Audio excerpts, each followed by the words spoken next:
Welcome back to Mass Appeal Ornamental Grasses. They can help your space look great all year round. So here to help us and show us how to do it, we have Master Gardener, the Green Thumb Guru himself. We have Ed Sourdiffe here. Hey, Seth. Pleasure to see you. Teach me a little bit about ornamental grasses. They can go inside and outside? Well, you would have some things for in the house. There's lemongrass and things like that. But for outside, all of these things are the outside perennial forms of ornamental grass. So perennial, so you plant them once and they're good forever? Yeah, you just have to take a little upkeep with them.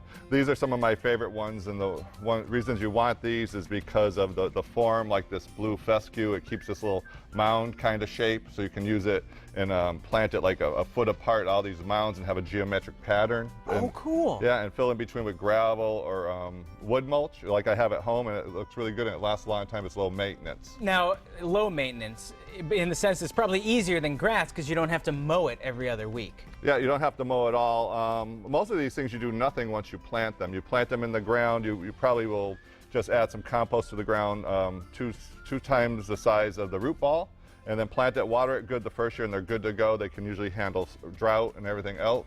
It's great too because it gives your garden a little bit of dimension and your lawn a little bit of dimension if you plant them right. Yeah, excellent. Yeah, it does. It also brings movement. You can see we have a little bit of air conditioning here, and this miscanthus here just keeps moving and moving. So you get that in the summer, even in the winter, because you leave the blades up, and it gives a refuge for the birds. They love playing in it, winter interest and everything like that. So that far one is called what again? I'm sorry. That's a miscanthus. Miscanthus. Yeah, okay. and if you looked up close, it looks kind of just like a simple grass, but if you look at the blades of grass here, you can see there's a white or a silver vein going up the center, which is really very nice. Oh, a little bit of dimension to it then. Yeah. That's nice. And then and what's here in the center? the next one's a porcupine grass. Porcupine Yeah, grass. But the quills won't get you, right? You can... No, it's soft. It's Okay. soft. But I think they might actually name that after, like the African porcupine has those big quills. So I have a feeling it might be named after that.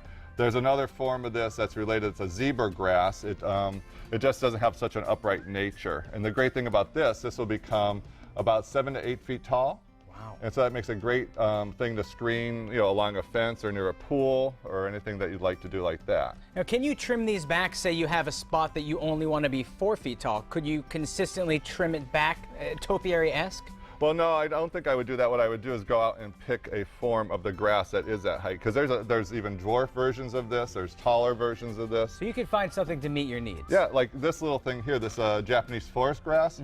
This is a great grass. If you can't grow any grass or anything in the shade, this is the grass for you. It'll only get this tall. You just water it in. It likes a little bit moister shade, but it will grow totally well in the shade, and it prefers the shade, so it becomes a ground cover. This actually is a nice weeping form like this, and if you plant a bunch of it, it will actually look like a grass river flowing, so it's actually very nice. Now, going into winter, as these plants, I have some flower plants in the front of my house that have begun to wilt, so we deadhead those. What about these grasses? Do we have to do anything to them? No, I would leave them up all winter, because that's where you get that interest. They do go browns and beiges, but then they still rustle in the wind. Like I said, the birds love them. In the spring, though, when the spring comes, you're going to want to actually cut them back. You can use a pruner, really, this is like one of those cooking shears for cuts bone. Nice scissors. Yeah, it will go right through that. So just cut them in the spring about 3 to 4 inches above the ground, and that'll start all new growth again. Really cool. Now we're going to do a little demonstration here. What are we going to do with these plants? Yeah, this is actually the blue fescue I was talking about. I actually started these from seeds. You get like 500 seeds in a packet, and each one becomes a mound. Now, usually they keep this great form here, but in a bit of time, sometimes they get a little awkward like this, and they don't look so good anymore. No. So we can give them haircuts. Yeah, you can give them haircuts, but what you can do too is you can actually easily just divide them up.